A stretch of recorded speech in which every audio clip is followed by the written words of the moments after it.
This is Radio Free Pro Wrestling, the home of smart and stunning wrestling takes.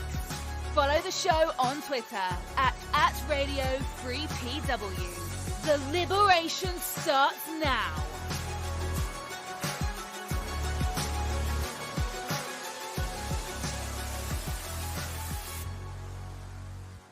Ladies and gentlemen, welcome to this week's episode of Radio Free Professional Wrestling. What a great time to join us as we're continuing the road to WrestleMania, and we just came off of a quote-unquote best AEW Revolution ever, possibly? Question mark. Of course, I'm joined by Jake from the Windy City and David the Smart Mark from Peterborough, England. Gentlemen, it was a great weekend of wrestling with some really weird endings to matches. A lot of interesting arguments that we're going to have here. So looking forward to the show today. I'm glad you're enthusiastic because I thought it was a pile of crap. Well, you know, somebody's pile of crap is somebody else's pile of treasure. We'll just have to see which side of the coin we land on this week.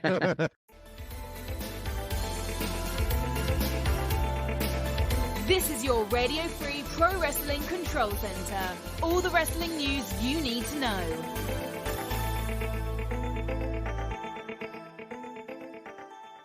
And my first story this week, guys, you know, we're 3 weeks away from WrestleMania, and I still don't know the first person that's going to be in the 2023 Hall of Fame. Kind of interesting, right, guys? See, it's really interesting. WWE is just, we're 3.5 weeks out from WrestleMania going Hollywood, and it's interesting because like that night they're still scheduled to have the Hall of Fame right after SmackDown. And speaking about it on Wrestling Observer Radio, Meltzer noted that WWE has started asking people whether they would be interested in being inducted. I'm kind of surprised that it has taken this long. Maybe Triple H hasn't really made it a priority. We don't know who's going to be in the Hall of Fame, but it's kind of interesting, and I'm actually curious if they are really going to have a full out induction class this year. I wouldn't mind it if there's going to be just only a couple of inductees this year. And this also may spark an interesting discussion about should the Hall of Fame be a part of WrestleMania weekend, especially with a lot of shows going on as it is already. I mean, maybe switching to another week. Personal take: if you're going to have a Hall of Fame, you have it Mania weekend. If you have one. You're right, guys. And normally we've had people announced around. You normally get the first announcement around Christmas time, almost like as an incentive to say, "Hey up, lads, the Royal Rumble's coming, Mania's coming, but this is the first inductee into the Hall of Fame." So it almost starts piquing your interest towards Mania season around Christmas. And obviously, as you guys have said, 3 weeks away, we ain't got nada. We got zip. So, what it leads me to believe, I think if you're going to have a full Hall of Fame ceremony, they've got to start doing it soon. There was nothing on Raw. And I've got to be honest, and I've sat here racking my brains, and I don't know about you two, I can't think of anyone that would be announced. Okay, Jim, I had a feeling about this, and especially since they haven't announced anybody yet, I wonder if their original plan was they were banking on The Rock doing the match with Roman Reigns, and they were going to have the headline person be The Rock in LA. And now they're working on their plan B because that didn't happen. And they're trying to find that main event star to get a headline this Hall of Fame class. And the only person I can think of that could probably be not that Rock level, but almost close to that level would be Batista. And I wonder if Batista would be willing to do it. Right. You're probably right, but I don't know. I don't care anymore. As it's in Hollywood, I wouldn't be surprised to see the Celebrity Hall of Fame get a couple of inductees. That wouldn't surprise me. I mean, Christ knows you. But, it's bad enough on Raw that Logan Paul looks like he's coming back. So maybe some random inductees like Freddie Prinze Jr. or Sylvester Stallone or something. You congratulate him. Mind you saying that, maybe not, because last time we saw him on wrestling television was on Dynamite, wasn't it? Yeah, that's true. Okay, gentlemen. My second news story came from you, Jake, as you shared a story about reports of Vince McMahon coming to Monday Night Raw, which later on, Dave Meltzer reported that Vince McMahon came to Monday Night Raw most likely to meet up with one John Cena as they were in Boston, Massachusetts this past week for this show, and that made sense. And later on, we found out that Vince was at Gorilla, which makes perfect sense as well, because if he's going to be there, he's probably going to be where he wants to be, and that's a Gorilla position. So it was noted as of 6:30 p.m. on Monday nights that he was not booked to appear on the show anyway. Furthermore, he was not there basically to bark orders or even to run the show. It was also said that the usual production and executive teams were handling Raw no different than they usually do. Vince and John Cena are close, and Vince has visited Cena multiple times outside the WWE in the last several months. So it kind of makes sense that he was there to just to greet Cena and just to congratulate him on his longtime career, pretty much. But yeah, I mean, this kind of leads to some discussion, and this led to a lot of fans worrying, concerned for a little bit there. Personally, I don't think it pretty much led to some big stuff, although I could be wrong. This could be a foreshadowing of something bigger along the way. If he is going to currently deal with the company just to spearhead a sale, definitely understand that. But yeah, this is like one of the biggest discussion points coming off of Raw on Monday night. Yeah, I mean, I quite enjoyed Cena on Monday night. They're words I'd never ever thought I'd say. I enjoyed almost him not giving up stuff and being there. So I'm actually welcoming John at the moment for WrestleMania, and I hope he does the right thing and puts Theory over. Something else that was coming out of Monday Night Raw, according to WrestlingNews.co, was a possibility of a formation of a group that was kind of close to our Hearts, David, but not with the same members, as there's talk of the Hurt Business reforming. But this time, it's going to be MVP, Almost, Carmelo Hayes, and Dawkins and Montez Ford as a new Hurt Business 2.0. Gentlemen, what do you think about this new Hurt Business, if this is true? And it should be also said that Bobby Lashley has declined to reform the group. This could be like a good opportunity for a stable to be forming, whether as a new version of the Hurt Business or maybe a different name. This could mean nothing, but it shouldn't go unnoticed that seemingly all of the comments under MVP's Instagram account are positive about the idea of this stable forming, whether as a new version of the Hurt Business or something else. I am curious to see if this will come into fruition, though. I've got to be honest, I'm not, quite simply because I like the original Hurt Business. I like MVP. But they were the one of the few things, and Shawn will document this, that when they initially got going, they grew on me. They changed my opinion of them because they were actually decent. They were decent in the ring. And so, to me, no, I don't. It never worked. New smoking guns. When you bring in and try to revalue, the Legion of Zoom 2.0, it doesn't work. Time has told us that. So, honestly, and I know I am probably going to be a miserable old git in this show today, but it doesn't work for me. I like the old Hurt Business, and I wanted to see them back. The only good thing is if it gets MVP a bit more TV time, then I'll give it a go. Yeah, and it's like the same as War Machine coming in as the War Raiders, and then as the Viking Raiders, or like, what is it called? The Viking Experience. Oh, yeah, like some dumbass name that they put there. That's actually a museum in York in the UK, genuinely. That's funny as hell.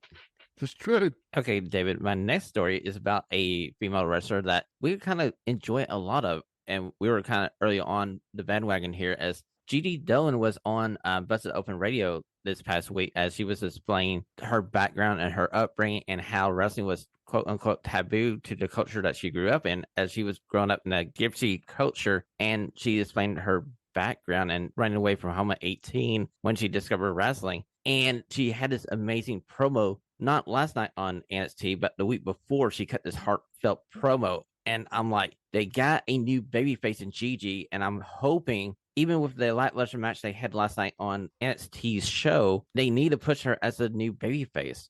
She mentioned growing up as a Romani person. She said it was an interesting lifestyle because she was sheltered growing up until she found wrestling, and then she left home at 18, and she was very hesitant to put her cultural background on screen.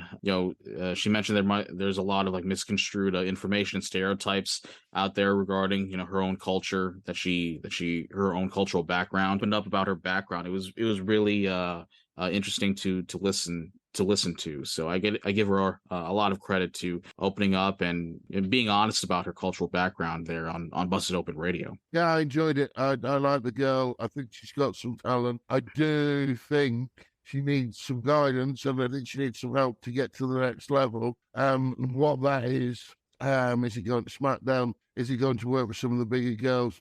Hopefully she'll get over, but I think she's talented. We've always liked her, and I enjoyed the interview. Refreshingly honest. Okay, gentlemen, my last news story of the week comes from 34 Weekly, as we may have found a new leader to the Bullet Club. And David, like a couple weeks ago, we were talking about David Finlay possibly being this new leader. And at the New Japan Cup, who comes out with Gato? It's one David Finlay. I mean, to be honest with you, we've done 10 plus years of the Bullet Club. Yeah. Can we just like get away with of the stable already?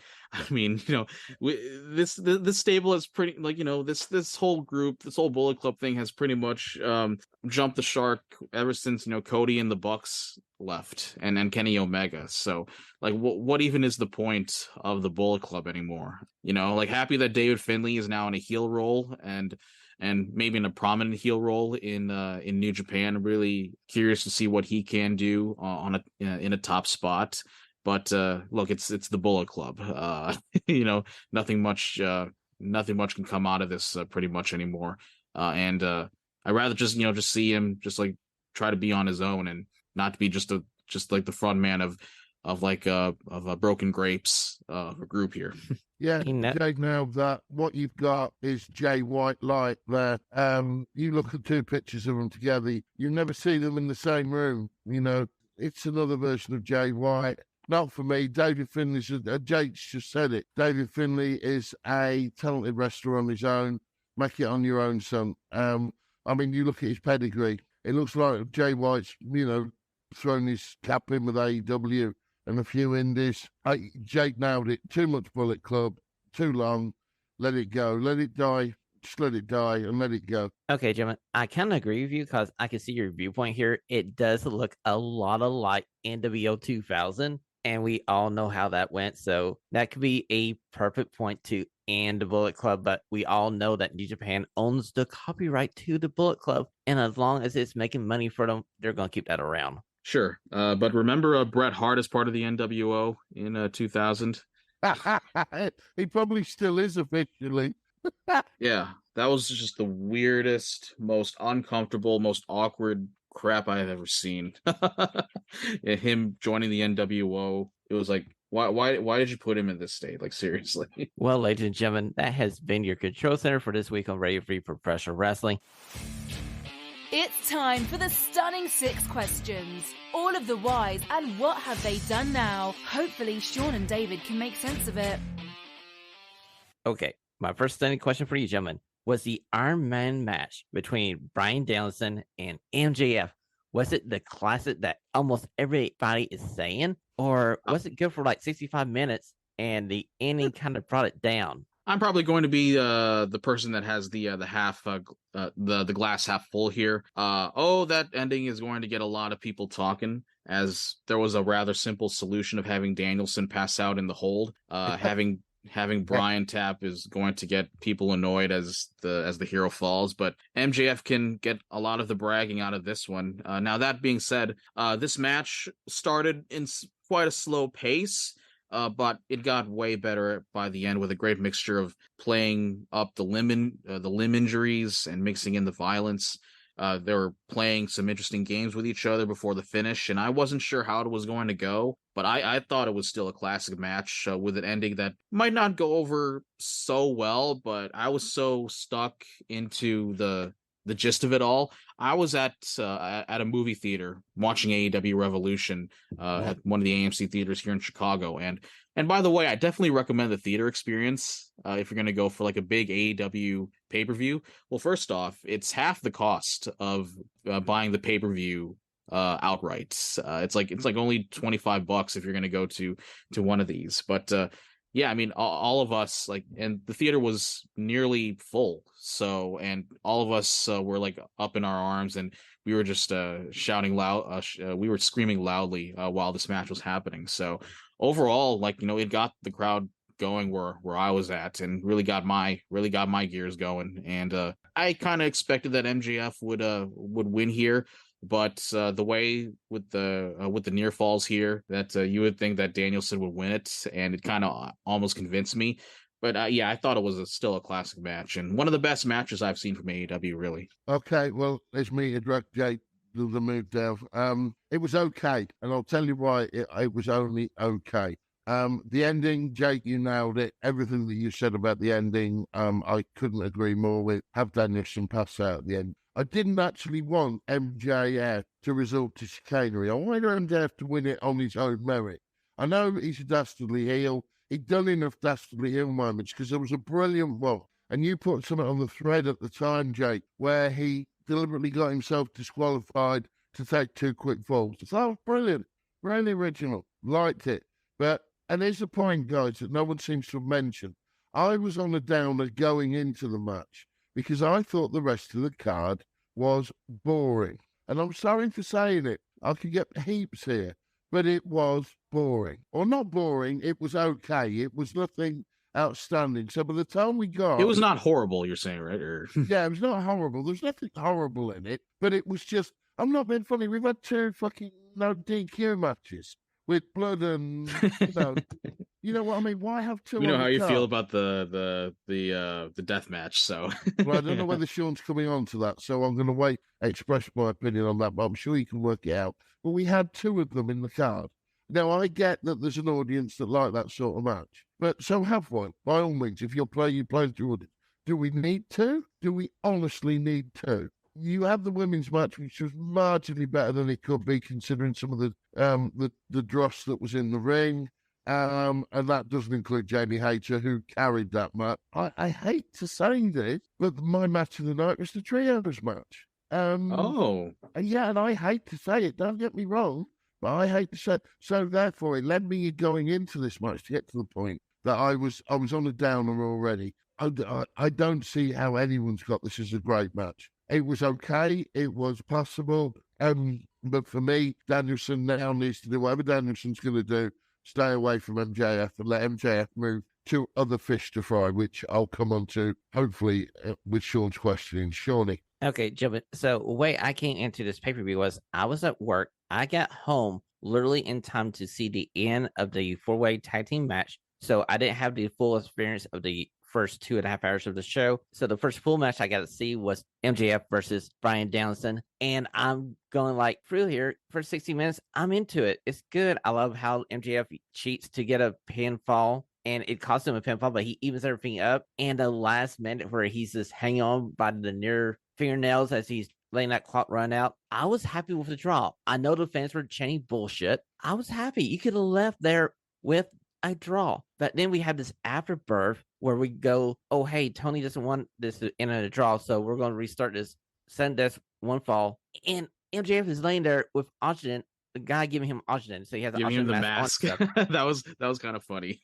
I'm like, okay, we're supposed to expect this to be a real sport. There's no way this match will get restarted if you're giving somebody oxygen. I'm sorry. So it kind of took me out of it. Then the camera angle showing MJF holding that tank underneath the ring there for like a minute and a half. Bryan comes over, decks him with it. Okay, fine. You in there. MJF cheats to win. No, Danielson kicks out of that. Then they go into the submission thing. I'm like, come on, guys, just pick one. This ending brought this match from a classic to being good to very decent. I understand what you're saying because it kind of brought back to a WrestleMania 12 with Bret and Shawn's Iron Man match where you could have just left it at a draw, but then Gorilla Monsoon had to come out and announce it's going to be into sudden death rules. A lot of people didn't like it then, and I personally thought it was too much myself there. But yeah, definitely understand what you're saying about this match. But at least with the work rate here, kind of like forgiven it. It has forgiven it for me.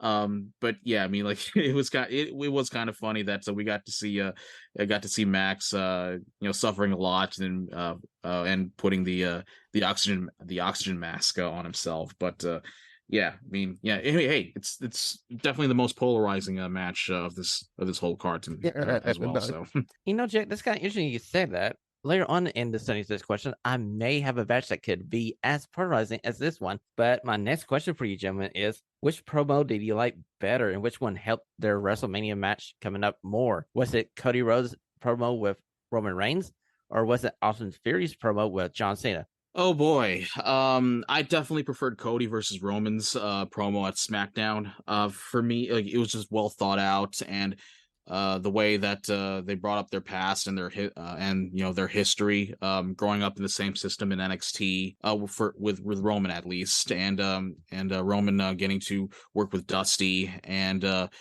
talking about talking about what they want, what their goals are, and what they want to do heading into WrestleMania was pretty good. To be honest with you, like, the way with Cena in Theory, yeah, it was pretty decent, but man, this really pretty much destroyed Theory, and the way Cena buried him, as far as, like, when he brought up, hey, at least they're not putting up fake crowd noises, because my matches are boring. Because at least my matches are not boring, and like Theories is, I was like, it was a complete, man, it was a complete destruction, and you would think that that Theory would recover by winning at Mania against Cena, but I'm kind of conflicted if that is actually going to be the case. The way the WWE and allowed Theory to be a complete dork here, I didn't think gave him a lot of favors, in my opinion. Yeah, you've not left me with much to say there, Jake. I agree entirely. The better one out of the two, they're both good, in my opinion. Better one, way, Roman and Cody, excellent promo. Both sides, you didn't know where it was going to go, whether it was going to end up in violence or not. And I also liked, to that point, that they kept Cody out of the Sammy ongoing storyline with the Bloodline as well, but obviously that went wrong a little bit on Raw, in that Cody got involved right at the end. With that's irrelevant. The Cena Theory promo was good. I liked some of the lines. As Jake said, I like the pipe noise line. Theory has to go over. There's has to go over at Mania. Otherwise, Yeah. what's the point? What's the point in having it? Just to bring Cena. Cena can live with being beaten by Theory. Cena comes back. He's going to get the reaction he always gets. He's now got a little bit more looser with his promos. He's got the acting experience and what have you. He's got the ad-lib skills. He's got the mic skills. He can always verbally joust with an opponent without a script. No, Cena has to put Theory over WrestleMania.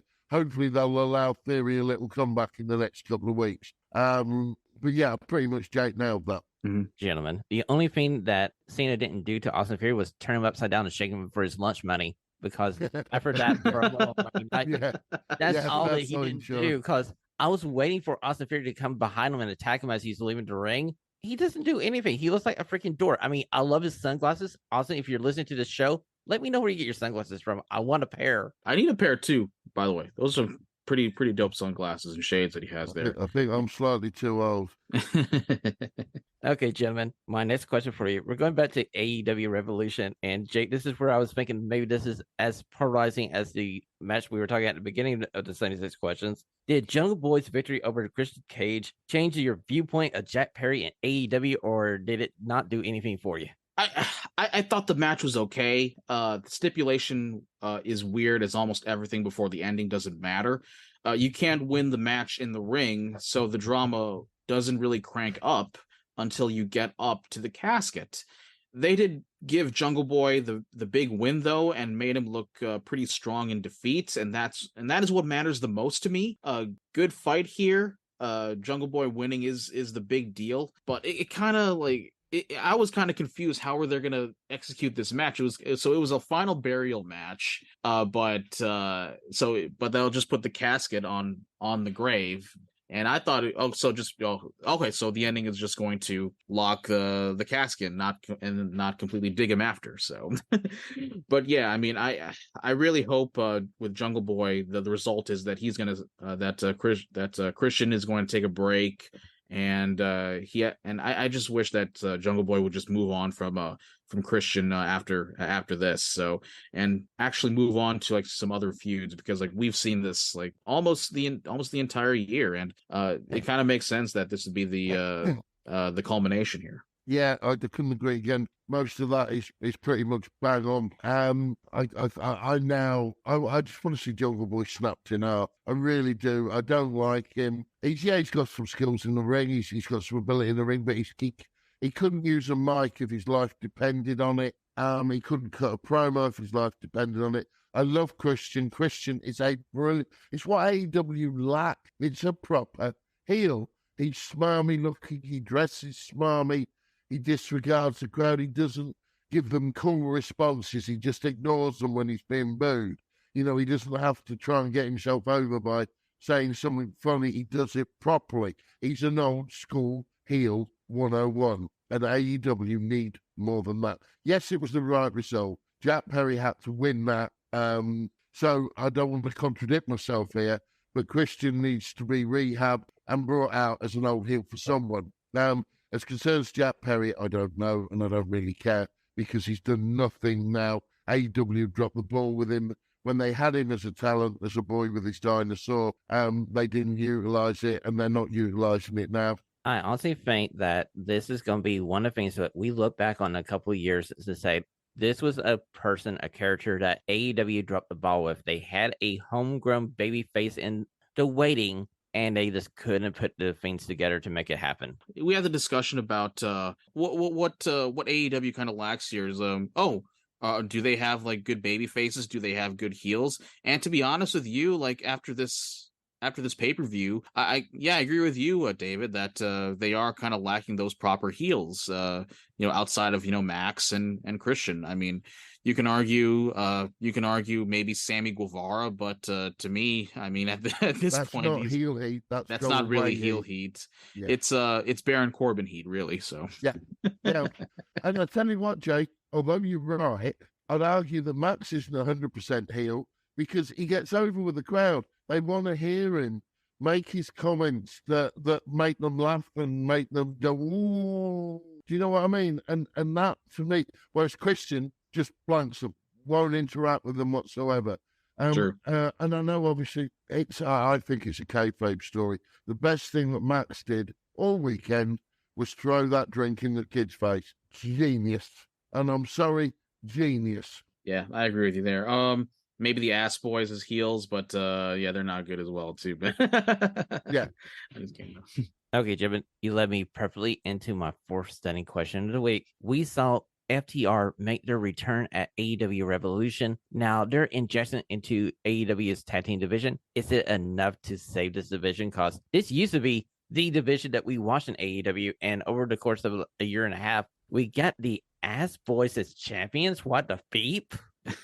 I'll let you go first here, David. Okay, mate. Thank you. Right, I think it could be if booked right. FTR, I don't think there's anyone here that would argue the best tag team in the world, in any division, in any group, in any what have you. Best tag team in the world. So you chuck in there now. I like the Acclaimed. I think if they're utilised again, we come back to it. They're utilised and booked right. The Acclaimed could be in there. Private Party need a rehab. Blackpool Combat Club. I like Blackpool Combat Club. I think you could utilise now any Freebird rules for Blackpool Combat Club, or you've got the trios. But, and this has happened, and I mentioned this on the last show, I would like to see Kenny Omega go off and feud with MJF. I really would. I can't believe I'm saying that, but I would. Oh yeah. Also, that would then free the Bucks up, and the Bucks have got to swallow their schoolyard stuffing egos and have a feud with FTR. But FTR go over. Everyone wins long term. Everyone wins.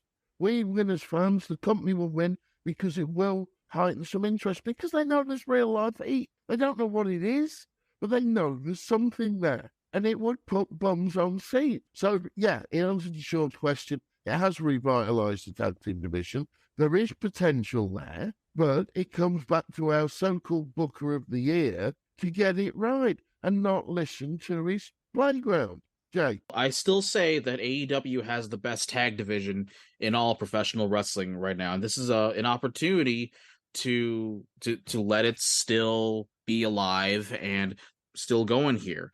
And look, FTR, yeah, I agree with you. FTR, take the belts off the Ass Boys, and there you go, like having that feud with the Young Bucks, like I could see it as a 6-month feud. I mean have them headline like two pay-per-views. I mean, absolutely. Yeah, I mean, it's like, the Young Bucks are polarizing figures, of course, but hey, with the right opponents, we've seen it in the past, like with Kenny Omega and Kota Ibushi. They pull out like an amazing banger and an amazing storytelling of a match. So yeah, that there's a good opportunity right there to keep with the main tag belts, to keep it as special as it is and unique as it is, and still make it very prestigious. Gentlemen, I got a feeling that we're going to see the Gun Brothers be transitional champions, as I feel like either they face FTR and FTR gets the titles, or they face the Young Bucks and the Young Bucks get the title, and we go into that feud with FTR versus the Young Bucks somehow, some way. That would be some good plans right there.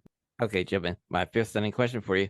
It comes from Monday Night Raw, as we finally figure out we're getting the match that I was talking about a couple weeks ago, where it's going to be Damage Control versus Lita, Trish, and Becky Lynch. How happy are we? And are we thinking Trish might turn on her team? This is pretty interesting here. I kind of had that suspicion when I saw Raw last week. Are they kind of hinting towards that direction? Maybe. Yeah, I mean, with Damage Control, I'm really not sure where they're gonna head from here, but yeah, it kind of does look like it's going to go to that direction, maybe heading into WrestleMania. Maybe, hey, I would love to see Trish versus Becky in a program for themselves. For me personally, I think that would be one interesting match right there for like, hey, like, my favorite ladies wrestler growing up, and my favorite today. I mean, what can go wrong for me? I like Trish. I like Lita. Always have done. Both those ladies have been severely big ambassadors for ladies wrestling, because why? They can wrestle. I like Bayley. Why do I like Bayley? She can wrestle. The rest of them can go shit in a hat. I really don't care. And unfortunately, when you get legends pulled in there, I think Jake's actually, even though I'm not a Becky Lynch fan, yeah, I would like to see Trish Becky Lynch. That actually would pique my interest, to see if Trish could go with Becky, maybe teach her a few things. And I'm sorry for Shawn for getting the swear box out, but I've been grumpy today. It's just not been my week for professional wrestling, apart from Ring of Honor TV. Anyway, sorry, Shawn. Guys, I was watching this segment, and the first stare down you have is Trish staring down Bayley, and I'm going like, I kind of want to see this match. And can we have the tag champs face the other 2 members of Damage Control? So could we have these 2 separate matches? We're not going to get it at WrestleMania, but maybe somewhere down the road, can we get Bayley versus Trish? Because I will pay money for that. Yeah, sure. Sixth and final stunning question. Okay, for weeks now, I have been hyping this matchup last night on NXT. It's Satomura versus Roxanne Perez. Gentlemen, did I overhype this match, or did it live up to my expectations? Hang on, I'll go with it, Jake. There's a reason. I haven't seen it yet. I'm watching it tonight, so I'm not going to comment on it. I'll comment on it next week. Jake. Okay, we'll just put that there. All right, thanks, David. I thought this was a very fun match, with most of the spot making to feel like either a strong style type of match, or perhaps like a New Japan Pro Wrestling style match. You got to respect Mako for looking strong in defeat after Roxanne secured the clean victory. I thought it was a great wrestling match between an icon and a future legend. So you're not the only one, Shawn, because I thought I was genuinely scared for Roxy. The usually boisterous crowd going deathly silent was pretty eerie to listen to as well. So yeah, it was well done by both ladies. Jack, I was so angry at this NXT crowd, because I'm like, dude, you guys don't deserve this match. You're so quiet. He was pretty quiet. Yeah, I was kind of shocked about that too. I was like, this is why this match should stay until Stand and Deliver, because that crowd would have been more into this match than this crowd that was basically on some kind of downer.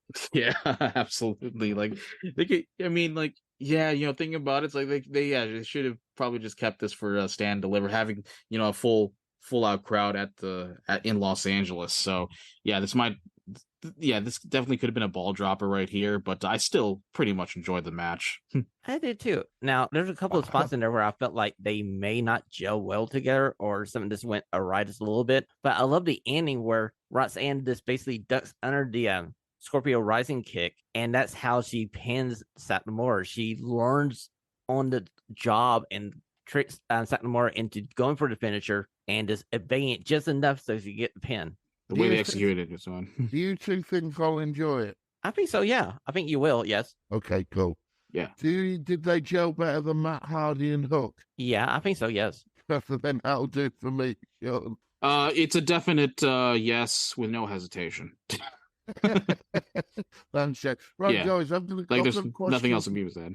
I've got a question for you quickly before Sean moves us on, right? Because this amused me, and I've only just seen this in the last, just before we came on air to record. What do we think? It's Dynamite tonight as we record. Yeah.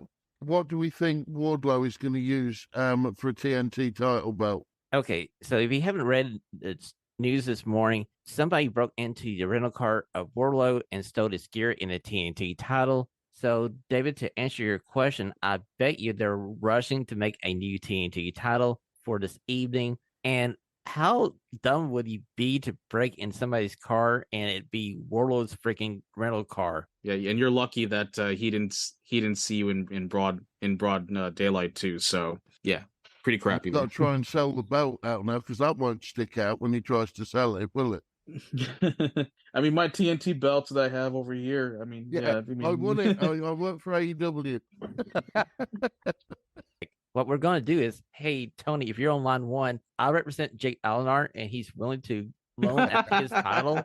I just want to take 5% of whatever you want to give Jake, and we want to start the bidding.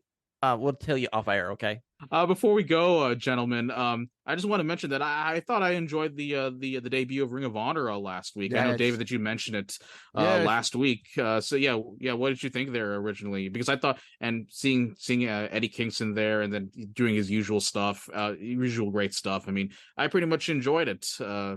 I think I don't think that it should be a 2-hour program No. every week. But for the debut last week, it was still very well done, and it was a great debut to put out this new Ring of Honor out there. It was only because it was the opening show, Jake. The way they've recorded, it's going to be an hour long from now. I believe. Oh, thank goodness! Down from this week, but it's just that they recorded it and they wanted to go in with a bang. Hence the fact you got Mark Briscoe, you got Zach, you got Claudio and Eddie Kingston. It was a brilliant show. It's been the highlight of my wrestling week. And it did it all right in the fact that that some of them were squash wrestlers, but they were still decent matches. Mm-hmm. Yeah, and I thought the match of the show was Claudio Castagnoli versus AR Fox. I thought it was a very good match and best part of the show, and Fox can make the high flying look just about as good as anyone else as he was doing his thing out there. And obviously Claudio, the way that he the strong styled himself out there, and then I mean, I'm really happy that he's the champion. Going into this new Ring of Honor. And it looks like Supercard's going to be him versus Kingston, which I'd quite happily watch, quite happily pay for. Yeah. Do you think, and with the way that this is going, it's going to look like going forward, I'm really happy that there will be some differences here between AEW and Ring of Honor, and I hope I kind of hope that at least that TK gives at least some duties, or at least some leeway to some other people that can help him with this new project here, at least, because he's got a lot going on, and I can definitely see that he says it himself that he doesn't sleep a lot. So I mean, that just proves right there that you're doing a lot there, right there, buddy. So hey, this is a great start for the new Ring of Honor, and I hope it continues to be like that moving forward. What I liked about it, it felt like Ring of Honor traditionally. Absolutely. Well, gentlemen, I was watching the very first part of it, and yeah, I mean, they got the same ring announcer. I love the fact they got Caprice and Riccaboni on the commentary.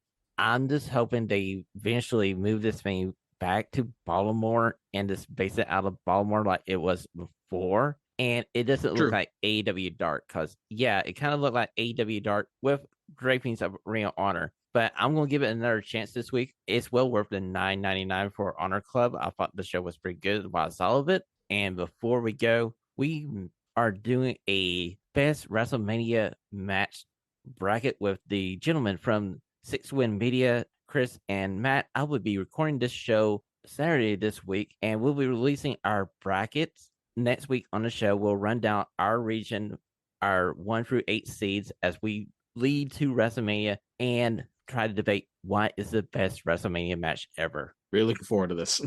Yeah, I've finally sorted my 3 out with you. You guys have accepted. I went in a deep dive this week. Yeah, it should be good. The selections we've got, I think, are pretty solid. Okay, gentlemen. Jake, where can we find you on the Super Information Super Highway? Been a great week, and looking forward to what's ahead. And we're on the road to WrestleMania, ladies and gentlemen. So stay tuned here on Radio Free Pro Wrestling. You can follow me at Jake Olinar on Twitter and at jakeolinar.mp4 on Instagram, where you can find my takes of any random crap that's going on, if it's wrestling or combat sports or even hockey for that matter. Yeah, I'm not on social media anymore because I hate it. No, David J. Brightly on Facebook. Please find Saturday Sport with me, David Brightly, on More Music Radio. More Music Radio, enabled by Alexa every Saturday afternoon, 3 p.m. UK time, GMTV, for listening to me battle computers in the studio and losing. And also I might give you some sports information as well.